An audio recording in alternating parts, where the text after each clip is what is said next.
महाराज जी आपने बोला वृंदावन में सुअर कुत्ता है तो देखने को मिलते हैं, भूत भी महाराज जी कैसे कैटेगरी के भूत होते हैं महाराज? जैसे किसी ने आत्महत्या कर ली, या किसी का अचानक एक्सीडेंट हो गया, या कोई बहुत महत पाप किया, कोई बहुत बड़ा पाप किया, तो ऐसे हमें कई भूतों के दर्शन वृंदावन में हुए हैं, कई भूतों के दर्शन हुए हैं। वो संतों के पास अपना कल्याण कराने के लिए आते हैं। यहाँ है वृंदावन में, यहाँ है भूतेश्वर भगवान के शासन में है, जो मथुरा में भूतेश्वर भगवान है उनके शासन में वृंदावन में। और कई प्रमाण मिलते हैं, वो अपने इतिहास में प्रमाण मिलते हैं। एक बार विजय गोस्वामी उनका नाम था, वो परिक्रमा लगा रहे थे, तो वहाँ संत जन भंडारा कर रहे थे, तो संतों ने बुलाया आओ, तो उनका इस समय तो हम पाएंगे नहीं, 3 बजे 2:30 बजे, बोले हमें बांध दो तो प्रसाद है, हम अपनी दिनचर्या करके। और जब दिनचर्या करके प्रसाद खोला तो अभक्ष पदार्थ, तो उनका ये क्या, संत भंडारा कर रहे थे अभक्ष पदार्थ। दूसरे दिन गए फिर संत दिखाई दिए, तो उन्होंने कहा आपके द्वारा दिया हुआ प्रसाद इतना गंदा क्यों? तो उनका हम संत वेश में हैं लेकिन हम भूत बन गए हैं। तो ऐसा नहीं कि धाम में भूत प्रेत आदि, पर ये कृपा होती कि धाम का जीव धाम में ही रहता है। नाम जप करो, नाम जप में बड़ी, जब अगर कभी किसी को ऐसा संयोग प्राप्त हो, कोई भूत प्रेत आत्मा, ये वैसे प्रायः भजनानंदी पुरुषों के सामने ही आते। जैसे भाई जी हनुमान प्रसाद पुरदास जी एक बार समुद्र के किनारे बैठे थे, तो एक पारसी वेश में आदमी आया, तो काफी देर खड़ा रहा, तो भाई जी ने कहा बाबूजी बैठ जाइए। तो उसने कहा अब आप बोले हैं इसलिए मेरी हिम्मत पड़ी आपसे बात करने की, आप डरना नहीं।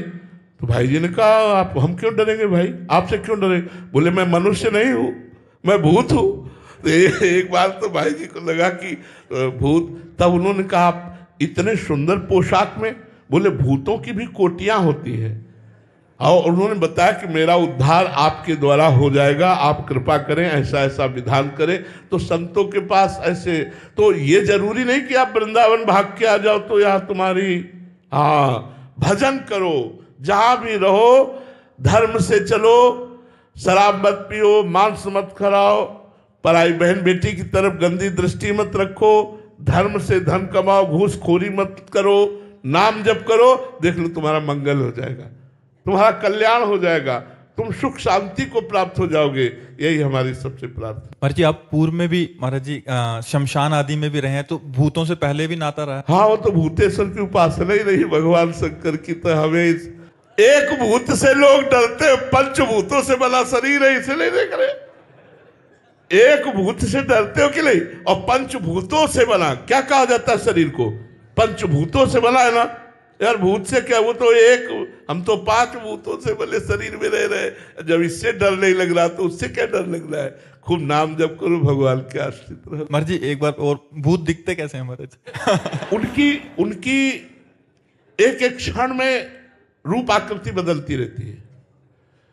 वो ऐसा नहीं कि जैसे स्त्री रूप में प्रकट हुए तो स्त्री रूप ही वही रूप रहेगा, 1 मिनट में देखते देखते बीभत्स भयावना रूप हो जाएगा, 1 मिनट में घृणित रूप हो जाएगा, 1 मिनट में बड़ा सुंदर रूप हो जाएगा। ऐसे वो बदलते रहते हैं। इसी से पता चलता है, जैसे गोकर्ण जी के सामने कभी देवता बन गया, कभी ये बन गया, कभी वो, तो समझ गए कि अधोगति को प्राप्त हुआ ये जीव है। इस तब पता चलता है कि अधोगति को प्राप्त हुआ है जीव। तो हमें भी दिख सकते हैं महाराज? अगर वो समझेंगे कि आपके द्वारा कल्याण हो जाएगा तो फिर, अगर देख के समझेंगे कि खुद प्राण त्याग देगा, भूत बन जाएगा, तो काहे को मिलेंगे? अगर वो समझेंगे कि हमें देखते ही इसका हार्ट फेल हो जाएगा तो काहे को आएंगे, वो नहीं आएंगे। वो तो वहां जाते जहां अपना कल्याण कराना होता। इतना कष्ट होता है भूत योनि में कि देखो नदियां बह रही लेकिन वो एक बूंद पानी नहीं पी सकते, एक कौड़ा भोजन नहीं पा सकते, केवल वायु पी कर रहते हो, बड़ा कष्ट रहता है। और जब कोई अधो आचरण करने वाला, नीच आचरण करने वाला पुरुष मिलता है तो उस पर सवार होके फिर वो पानी